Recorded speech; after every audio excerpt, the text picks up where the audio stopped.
il tombe sur un ami d'enfance, le gars avec une belle voiture, il a la classe, il a de l'argent, lui il n'avait que sa bassine de fruits. Donc il commence à parler avec son ancien camarade, il connaît une société qui recrute, donc il lui dit qu'il doit donner 25 000 francs pour les frais de dossier. Il donne les 25 000 francs, mais le soir, le temps passe, il se rend compte que il n'a pas de retour et il était dégoûté. Sa femme lui dit que peut-être c'est Dieu qui veut t'éprouver. Puis un samedi, il reçoit un coup de fil de l'entreprise. On lui dit voilà monsieur, passez lundi. Et il passe, et il est choisi pour être chef d'équipe directement.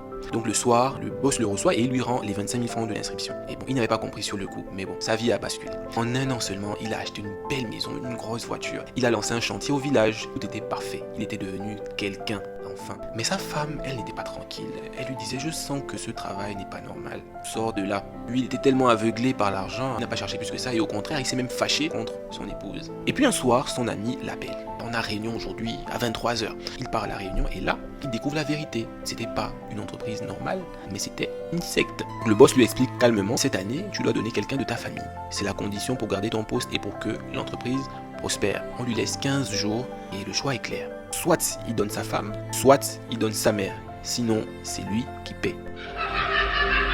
Depuis ce jour, il ne dort plus.